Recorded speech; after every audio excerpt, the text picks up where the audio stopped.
Good morning, everyone. We're all getting here. Welcome to this second day of our Worth weekend. I hope you had a very good night, a very good evening here in Valencia. And we're going to start off this morning with our first workshop of the day. Our first guest today spent 20 years of his career developing innovative strategies and programs to support global and local initiatives across all media platforms for top lifestyle consumer brands like Cotonou or Mango. And then he decided to create his own consulting company called Waterboy that helps brands define themselves in the 21st century. In this workshop, our guest, Daniel Pérez Bar will offer a brief overview of the key aspects of brand architecture to attract the consumer of the 21st century, creating strong and long-lasting relationships. Please welcome to our Worth Weekend stage, Daniel Pérez Bar.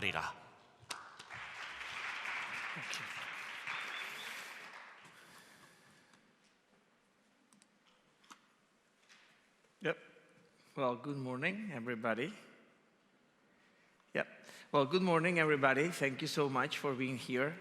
I know that sometimes it's difficult on a Saturday to wake up early, so I really appreciate that you came. I'm going to start with something. I'm going to share something with you that happens to me a lot, and I would like to know if it happens to you too. That in this life that we are in, and then we are rushing all the time, and it seems that society is putting pressure on us, you know. We have to be very good on everything. We have to reach everything. And on that pursuit, on trying to do everything that is asking for society, we kind of forget who we are. We start looking around, what is that guy doing? That guy is doing very well. Should I do exactly the same? And on that adaptation to what it's supposed to be the right thing to do, we forget who we are. We forget why we came here, why create our own business, and then we become landscape. We just become a drop on the ocean because we are just the same than anybody else. So when we talk about brands in the 21st century, okay, on my opinion, I think people, what they're asking for is authenticity. They want us to be exactly who we are. It's the famous be yourself, okay, that we are listening, hearing a lot. They want us to be who we are, and what they want us to be is brave enough to stand up for what we believe and have a voice. And this is a paradigm change in how brands are portraying themselves. Do you probably agree with that? Do you? Yeah, I'm going to be asking questions to you so you can openly answer. So that's why creating brands in the 21st century, for me, it's a completely different story than what it used to be before. If we look at identity, which is probably one of the most important things, is who we are. As a brand, as a person, who we are. It's defined by Oxford, okay, of the fact of being who or what person we think is, right? Is the characteristics that determine who or what person or thing is, which is okay, but there's no depth to that. But I would like to talk to you about people. Because sometimes when we talk about strategics, communications, branding, business models and everything, which is like, we completely lost the basics of what life is. And for me, it really helps to take things down to very practical and things that we connect with without going to big theories. So I would like to talk about people, and I would like to ask you, okay, what type of people catch our attention? What are those people, what they have, then when we walk in the street and we see them, we just like, look at them, or those friends we have that we value. And I'm gonna ask that to you guys. Anybody want to participate and tell me what they have? What these people have that really make us think, I like that person. Or I like the way they dress, or I like their personality. What do they have? Does anybody want to participate? Yeah? Pardon? Confidence, that's one. What else? No more? Yeah? Sorry, I cannot hear you. Unique. Yeah, definitely. Unique is one. What else? Energy, you said? Yeah? Yeah. What makes them special or different?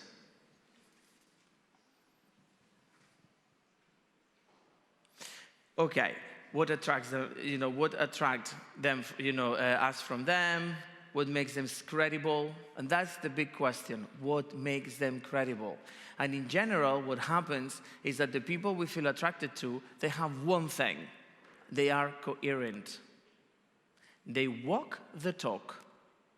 And we are able to accept people who we don't really like, but we always say, well, not my cup of tea, but I have to recognize that they are authentic. I have to recognize that they walk the talk, and we respect that. But we don't respect people, you know what I mean? We don't really fall for people who they say something one day, and they say another thing the other day, and they just say that they are sustainable, and then they don't really are, and they're just trying to pretend. So when we know about people, something very easy that we can connect, and it's a very emotional thing sometimes, it's like, I don't quite get that person. There's something there that I just don't get, okay? And you don't know what, but there's something. Instinct is very important in determining who you like or not. Then you try to be, to put rational to that, but it's a very emotional thing. And then we moved into brands, okay? And what is a brand? A brand is the personality of a company. Therefore, we are going to be acting on our selection in the very same way as the consumers that we act with people. Do we believe in them? They are credible to us? What are they doing that grasp our attention? Because we don't have time. We don't have time. Okay? So we are not going to go through being rational. We're not going to go and just get in the web page and go through everything and send them an email and say, can we have your sustainable blah, blah, blah. But there's something there that says, I love it, or I just don't quite get it. So when we build up a brand in general, okay, but in the 21st century, we have to think how credible we are, how coherent we are based on our DNA, our heritage, and our context. What made us to be what we are? And many of you guys here, you come up with projects that are responding to present, realities, present needs.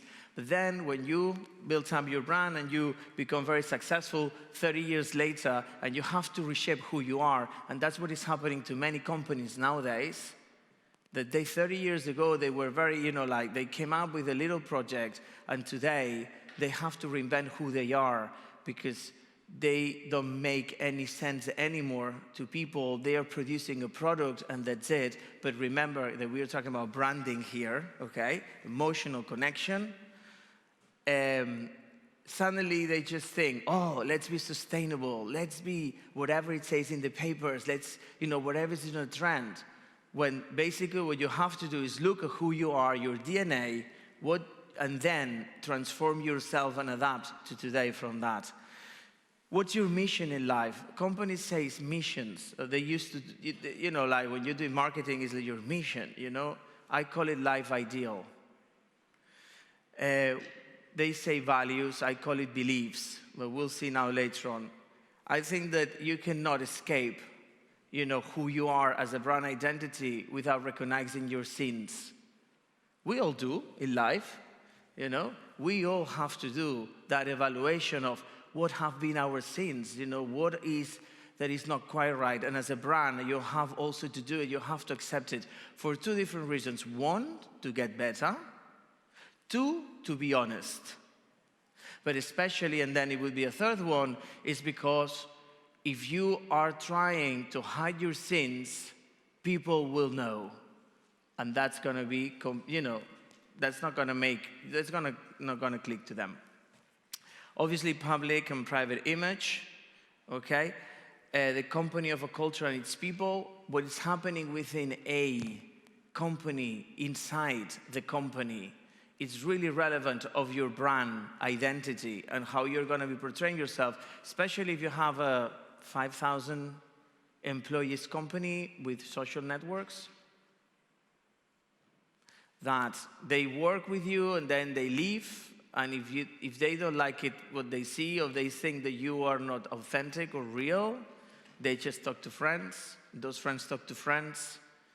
So nowadays, it doesn't work like, this is what we are on television, okay? But inside, we are a completely different type of brand or person. We have to be coherent, okay? You have to know what are your future plans, okay? And how you respond to the present and what's happening nowadays. You know, how do you react to sustainability, or how do you react to labor? How do you react to many other things, especially in the fashion? So with all of that, it's very important that when we communicate and when we create our brand identity, we make a big distinction between brand and company. Because brand is emotion and company is reason. And the most important thing when you talk about brand, as I said, is the personality of your company. And when you keep that in mind, it helps a lot on trying to get all the muddle, you know, with all that information, what I should be doing, what I should be, you know, you keep it separate, and it will help. Any questions so far? No?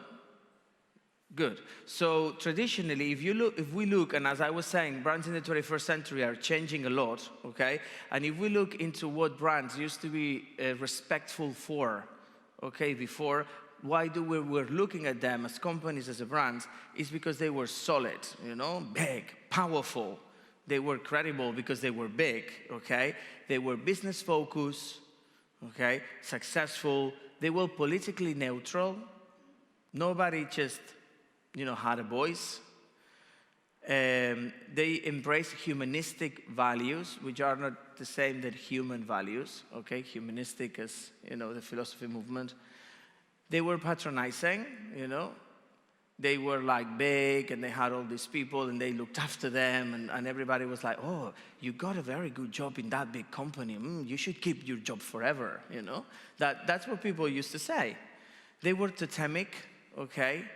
And they created commodified products. But are we really looking for that today? This is what we are looking for as a consumers, and that's when the problem comes. And probably for younger generations it's easier, but for at least my generation, that you've been brought up with that, okay, when you try to create your own brand, you get really like emotionally messed up, you know, because you still have that idea of what's to build up a powerful brand, okay, and what do you really want to do. And in my opinion, presently, what people want, and that's what I was saying, values change to beliefs. People want to believe in you. They want, you know, they want you to stand up for something and have a voice and say, this is what I believe, and this is what I'm going to be defending throughout. End of the question. Yeah, let me finish and yeah. Why? Because before, we needed to be neutral because we had to advertise ourselves in television. So we had to get to like lots of people at the same time. But nowadays, we allowed ourselves, because of the media, to just work in different niche markets. We can be vegan because there's a society of vegans. We can, you know, target them online so we can have a voice. And when I say a political voice, I'm not talking about like, you know, like Democrats versus whatever. You know, I'm talking about like standing up for your beliefs. And people want you to be daring. Okay? And you have to have a dialogue with them, and you have to embrace human values, and you have to be humble, and you have to add added value, because everybody's going to ask you, okay, I understand, I get your product, and I get your service, I get that, but why are you here for? What are you going to bring to this society that is going to contribute somehow in a positive way? You had a question. Let's see if I can hear you. Yeah, there's a microphone. She's over there. She's over there.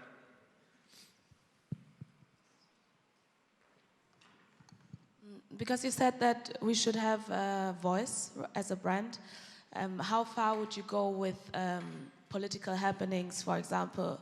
Would you speak out, or is it still important to stay kind of neutral? It depends on who you are. Again, there's not a right or wrong answer. It's who you are. If you want to stand up for something and be as radical as you want, you can lose clients, but you can get another ones. The most important thing is to understand how you want to, how do you want to portray yourself, okay? On my opinion, I would say, keep it in a way that it doesn't go too far, okay? Because also you can get involved in something that is bigger than your business itself. You have to find the right balance. But if you want to say something, say it because your target would appreciate it. And as I was saying before, nowadays, and especially with niche, small, brands, you're gonna target people online, especially in segmented groups. And these people is gonna value you because you say something they believe in. So how far you wanna get, it will depend on how far, you believe you should be going. And also, obviously, your business has to be sustainable. But, we can see nowadays that people just stand up and, they have very relevant roles in politics, and they say, on my opinion, stupid things, and they have lots of people voting them. So you don't know exactly, how nowadays a consumer is going to react. The most important thing is that you feel confident that this is what you want to do, and it's coherent with your project in terms of products and in terms of brand. This was my question, because if you have big brands like Nike, then they work with Kevin Kaepernick, but then they also put it in a context with their shoes or products. So is that a way to do it? Yeah, on my opinion, you always have to find a relation between what you say and your product. Okay. Because at the end of the day, if people want news, they can get into the media. Yeah. They don't get to your webpage just to, you offer them information, content. That's another thing we'll talk later on, okay? But you have to find the right balance. They follow you because they believe in you, but because they like your product. Yeah. So you cannot forget your product, by the way. Product is key, okay? But when people will make a decision and to get into your brand, because what you want is to create fans, people that believes in you and loves you, they're gonna get wow, I love the product, it's really nice. And on top of that, I really believe what she's doing. Versus the other one that I like it, but they don't say anything. Okay. So brand can be a catch attention, okay? But if you don't have a good product, forget about it, or if your product is not coherent. But at the same time, they can get through your product and stay because they love your brand. So as I was saying, presently, I think people want to be daring. Is there another question? Is there another question? Yeah? Yeah, just a follow-up question to my colleague's question with regards to, over here. Oh yeah, good, thank you. With regards to taking a position, so you have a clear position of what your brand stands for, but also taking a position implies, I would imagine, alienating other groups of people or other market segment, so to speak. So to what extent do you take a position and defend it, or maybe not defend it as such, but stand for that position as a brand with the possibility of running the risk that other people might be put off by your position? Or do you say, this is my position, I'm confident about it, I don't really care whether I attract, I don't know, so much more people than if I were neutral and just hope that everyone else that could buy my product would be willing to buy it? Okay, let's put it this way. I'm sure you have friends and you go out on dinners, okay, or meetings, and people talk about things. Do you do it in such a way that you put across your opinion offending others?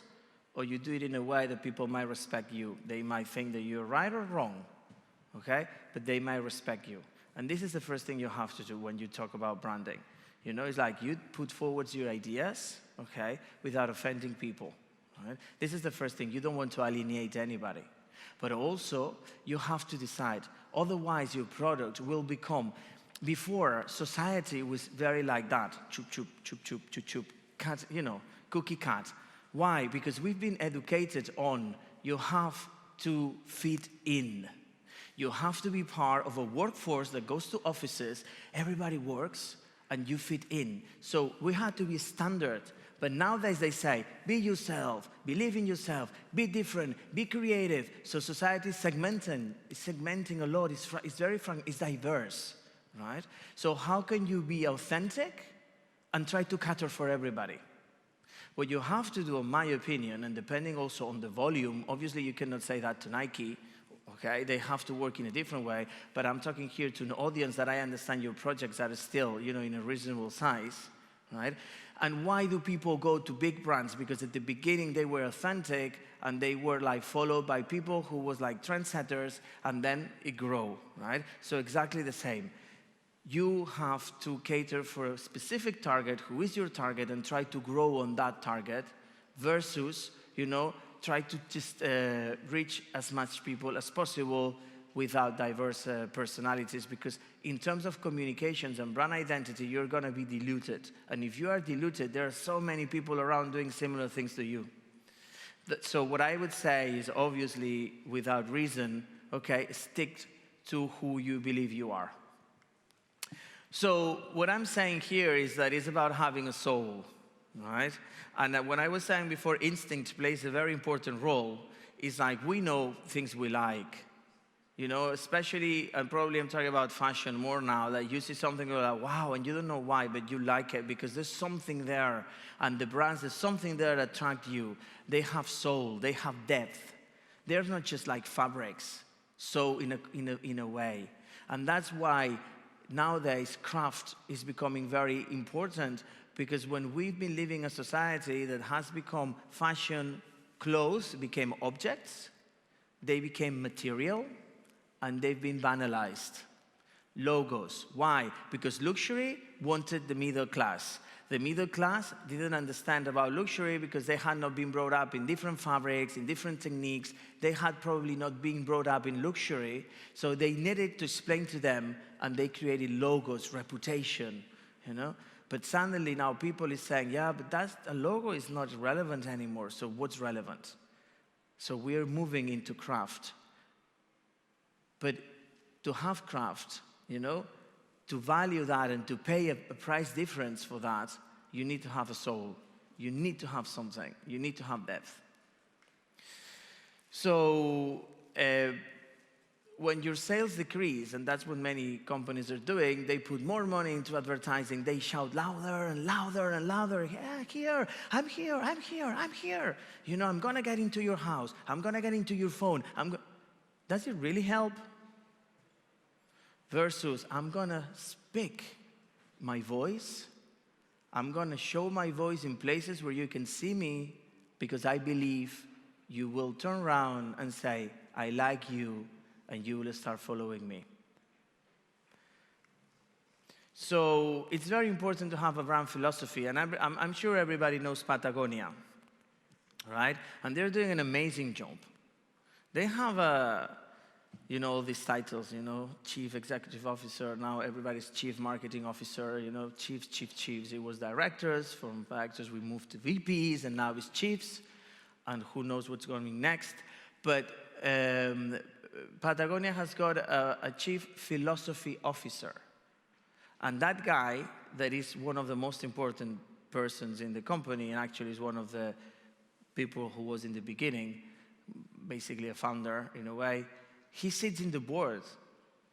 Can you imagine a company that, companies before in the board, they sit someone and say, we shouldn't really do that. That goes against our beliefs. We will say, yeah, but it's making lots of money. But nowadays, you cannot do that, because your consumer is going to realize that that's not going to work for them. And you have to be very strong on your philosophy. And obviously, you have to be all of these things that you can read here, right? And if I have to pick one, is besides unique, that we understand, and universal, because you can come and say, oh, I'm going to tell you my own story, but if your own story doesn't connect with people, there's nothing you can do, okay? Then there's the storytelling that I'll try to talk about that later on, because people get a little bit confused between storytelling and discourse, or they tell you stories that you just basically don't care because others say the same, and you have to stick to that very strongly, but I'll talk about it later on if I've got time. And you have to be, in my opinion, humanized. Humanized. You have to be human. You really have to be human. In many ways nowadays, people is going to expect you to be human. That is different from humanistic. And as I was saying, and you were asking, connecting with your target, okay? And I have 3 brands, that how they build their images, right? And we have like Gucci in fashion, that was very trendy, on my opinion, and probably many fashion people would say I'm crazy, but in my opinion, it's not contributing to anything. Gucci has done an amazing transformation in terms of business, creating edited clothes, putting things together, not designing anything new, really connecting with the public, with the target, a young target, in its bravo, good, but are they doing something interesting, and are they doing something sustainable? And when I say sustainable, it's not about green, it's about how long people is gonna get, bored. And also, it's happening the same than Burberry. I see people in the streets with fakes, or even not fakes, that I don't think that's probably the type of consumer they want if they want to keep selling t-shirts, cotton t-shirts for 800 euros. But that's another story. But we have people that build, brands that have built on authenticity, like Hermes, okay, that they really have been working on that for many years, and they're respected. And when the big crisis hit it, they were the only ones that grow, because people with lots of money, that there is always people with lots of money, turning to them, because brands like Louis Vuitton were seen in the streets a lot by people who they would consider were not the type of target they mix with. And then there's brands like Patagonia or Brunello Cucinelli, a completely different story, but another perspective of how to build brands on purpose. And building on purpose is very important. And purpose is not, okay, I've got my company, I do my thing, but then I've got a department, okay, of social responsibility. That's not that anymore. It is, my purpose sits on the middle of my brand. It sits in the middle, and everything that I do, everything that I breathe, everything that I say stands up for that. Because that's why people is gonna say, I like you. I like your product, obviously, and I like you. And some people might not buy your product, but maybe they will eventually, but they will like you, and it's good. And at the end of the day, this is what brand reputation has always been about. Brand beliefs, and I said, brand beliefs are very important, and they are not values anymore. It's not like, oh, my values are love, and people said, oh no, I believe in that because I'm gonna be active on believing in that. And it seems silly, but it's very important, how you approach that. And as I was saying, what your brand stands for, what drives your actions, what defines your attitude towards life, okay? How you're gonna be reacting. And again, they have to be universal. They have to be a voice to defend throughout. And this is not just about marketing. How do you hire your people? Oh, welcome, how do you fire them? What's your, human resources policies? How do you interact in meetings? That's very important. That's part of your philosophy, I remember in one specific situation that we had a meeting with my team,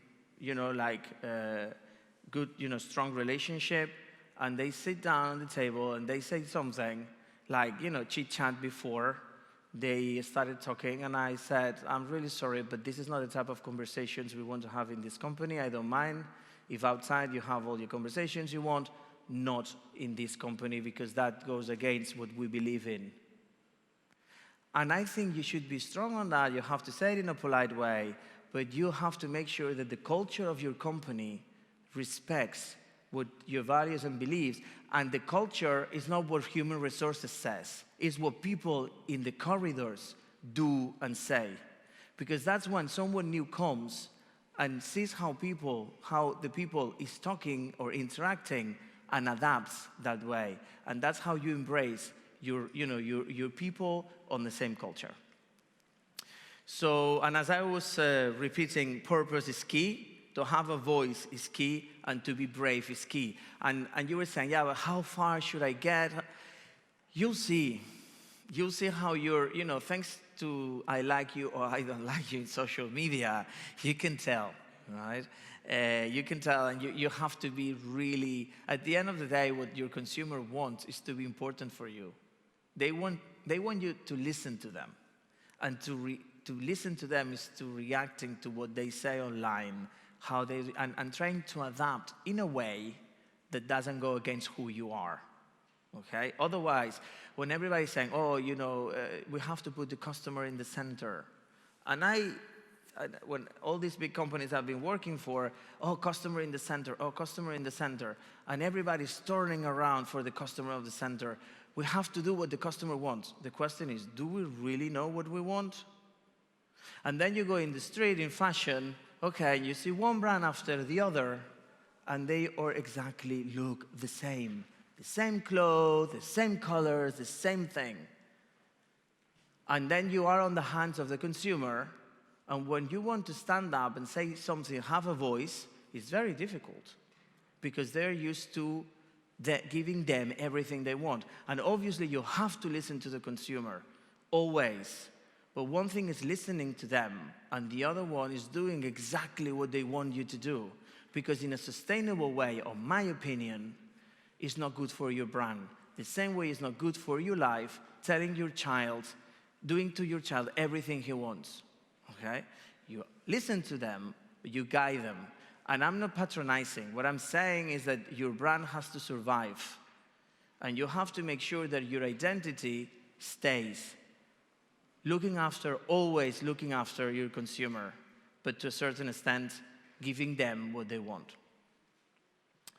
And brand discourse and storytelling. There's a difference between brand discourse and storytelling, okay? Brand discourse is what I want to portray, what I want to say to people, right? I want to express my beliefs, I want to express my philosophy, and I'm taking a standpoint. And storytelling is the little content that I'm creating, okay? And that content, please, has to say something relevant and meaningful about your product or about you or your brand.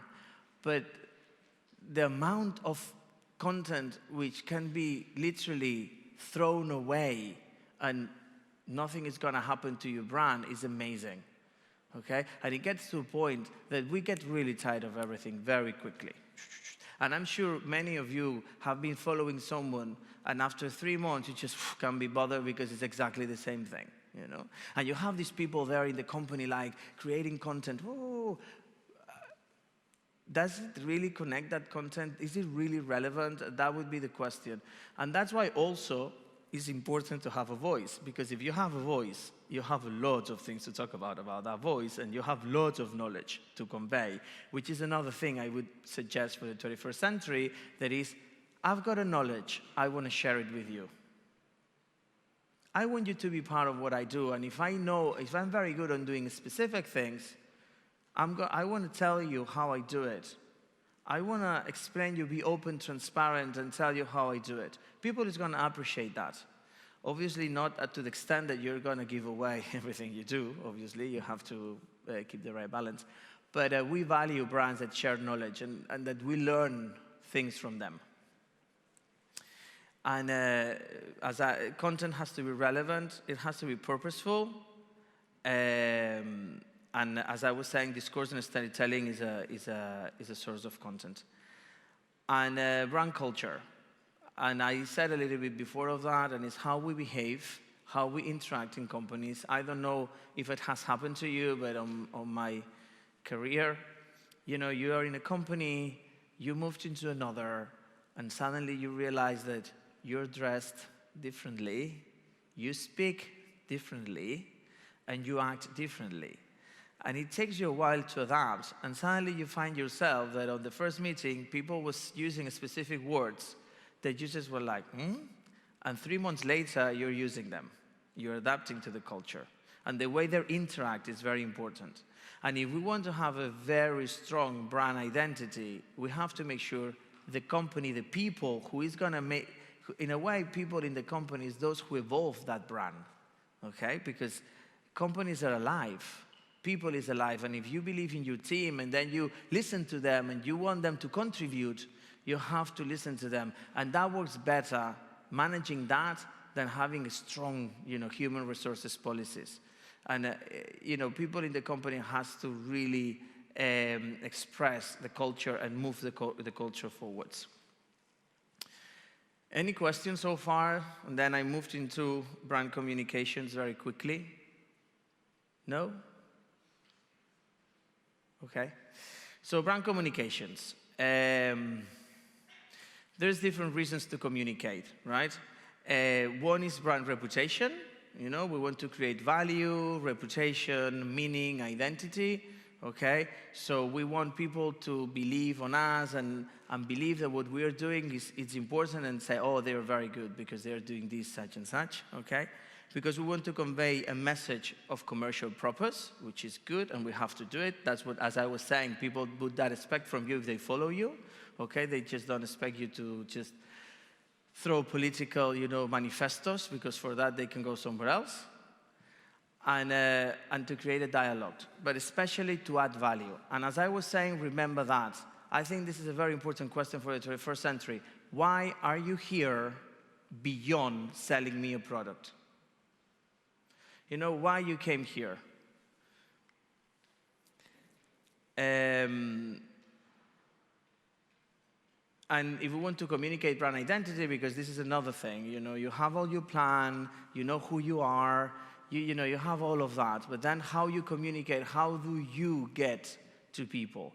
And the other day, I was doing a lecture at university, and I just told them to do an exercise, and it was about choose a brand and tell me for the communications they have, what do you think are this discourse, its beliefs, and all those things, philosophy. And it's amazing how some brands just get it totally wrong, But it's not because they intended it, it's that they communicated. The consumer gets very confused. And when you do that exercise and you analyze what they say and what they do, it's amazing. And this is why it's very important that how you're going to be expressing that you believe. It's an exercise that it's important beyond selling, okay? Obviously, the final objective is selling, because otherwise, why to have a business? You can do something else, you can do charity.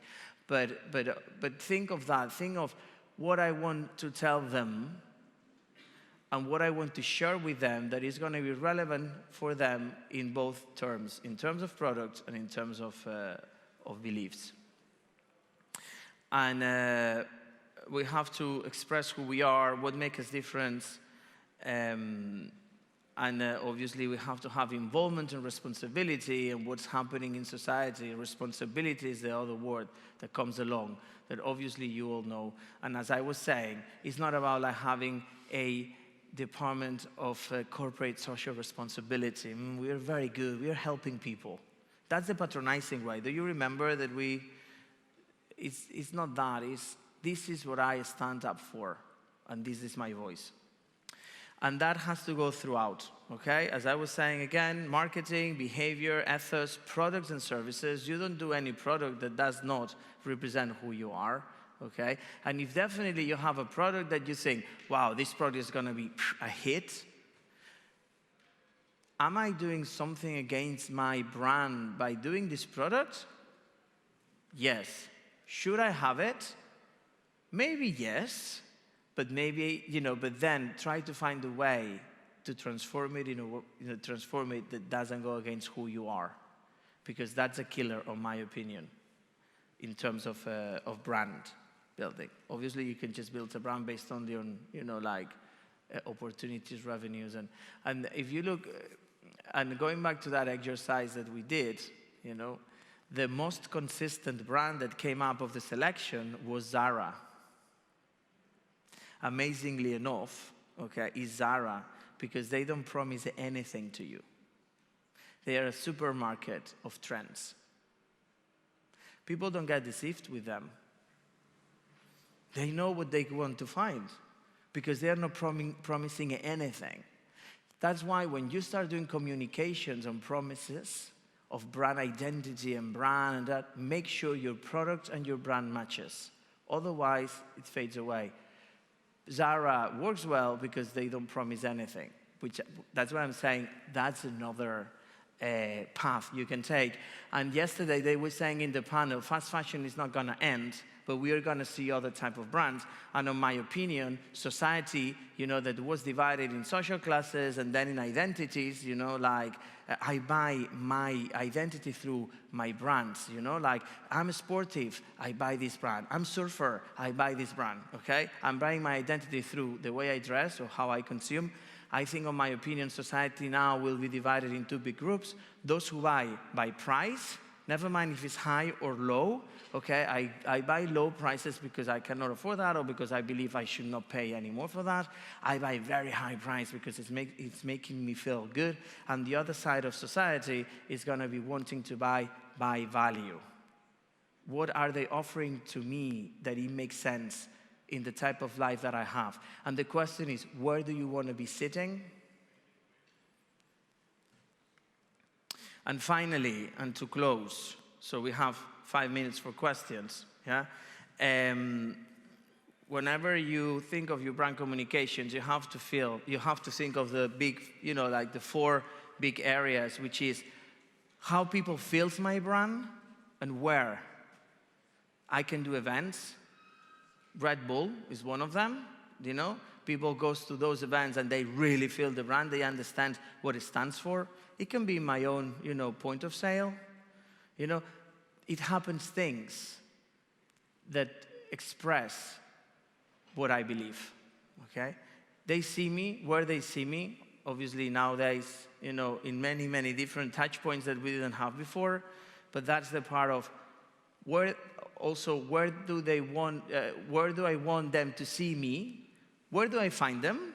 And where do I want them to see me? I might choose some outlets that I won't choose, or I would discard some others. Touch, okay? How do I interact with the product? Where do I have the opportunity to see that product or service and interact with it? And finally, leave the product. And do a simple exercise. How do you feel about those pieces or those things that you really like when you wear them, where you use them? You sometimes feel happy and content. Why do you choose that special T-shirt from the other T-shirt when you opened, in the morning? Because the color or because it makes you feel good for many different reasons? Whoever, people has different reasons to choose different things. But that's going to be living, and that's why it's going to make advocacy. Oh, I like your shirt. Oh, thank you very much. I bought it from and even. Oh, yeah, this is from this brand that is very cool because it's doing this and that and that and that and that. And the person who is behind that created it because he had a company and it just left everything. And then those stories are very engaging. But these stories come from truth, from saying the real thing in life, and people is happy to buy that. It's people to buy into real stories. And well, basically, this is it for today. If you have any questions, I'm happy to answer. I think we are short of time, yeah? So if there's any question, fine. If not, thank you so much. Oh, questions? No, go. Happy to do it.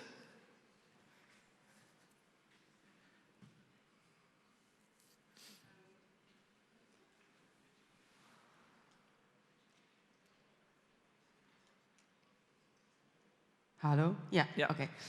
I have a brand for children. Yeah. And I'm always confused, and people make me confused. Should I listen to the mothers who buy them, the socks, it's socks? Or are the children the ones who decide to have them? So To me, that's not clear yet. Right. I was when you said that, it's like, at the end of the day, the mother is going to be making the decision, right? And she has the money in the pocket, but Yeah. she wants to satisfy her children. She wants to make them happy. And that's very difficult because it's about parenting, isn't it? It's like telling your child what you think is best. But maybe, if you strongly believe it should be the child who decides, okay, justify it through your content. Explain why. Be an advocate. Do work advocacy on why we should help children to decide from an early stage what socks they want to choose and what is going to make a difference on their lives.